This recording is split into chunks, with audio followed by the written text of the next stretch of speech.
ক্ষমতা দেখানোর কোনো মানে আছে? কোনো মানে নেই। এদেরকে সব খুব তাড়াতাড়ি আমাদের শপথ দিয়ে আমাদের পজিশন আমাদেরকে দিয়ে দিবে। এটা আমাদের ঢাকার মেয়র, আমাদের জনতার মেয়র, ঢাকাবাসীর মেয়র ইশরাক হোসেনকে আমরা চাই। যেখানে কোর্ট দিয়ে দিছে, কোর্ট কি আইনের বাইরে দিছে? কোর্ট কি আইনের বাইরে কথা বলে? তারা অযথাই এসব আবার আইনি আবার কোনো জটিলতা আছে কিনা তারা আবার সেটা দেখতেছে। যেখানে কোর্ট দিয়ে দিচ্ছে তারা আবার আইনি জটিলতা খুঁজতেছে। আইনি জটিলতা তারা খুঁজে পাইলে আমাদের জানাবে। আমাদের আন্দোলন পরবর্তীতে এভাবে চলবে। আমরা প্রত্যেকটা আঞ্চলিক অফিস সহ বন্ধ করে দিব।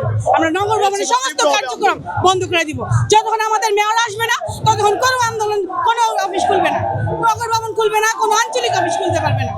আমাদের এটাই কার্যক্রম চলবে যতক্ষণ না আমাদের শপথ না দিবে, যতক্ষণ আমাদের মেয়রকে তার শপথ গ্রহণে তার ক্ষমতা না দেওয়া হবে ততক্ষণ নগর ভবন বন্ধ থাকবে, সমস্ত কার্যক্রম বন্ধ থাকবে, সমস্ত আঞ্চলিক অফিসের কার্যক্রম বন্ধ থাকবে। মশার উৎপাদ, যানজট, নগরবাসী ট্যাক্স খাজনা সব দিতেছে, দিয়েও তারা সেবা পাচ্ছে না, কারণ মেয়র নাই। একজন পিতা ছাড়া যেমন সন্তানরা সে ভালো পায় না, ভালো যত্ন পায় না পিতা মাতা ছাড়া, তেমনি মেয়র ছাড়াও আমাদের নগরবাসী ভালো কিছু পাচ্ছে না, কোনো সেবাই পাচ্ছে না তারা।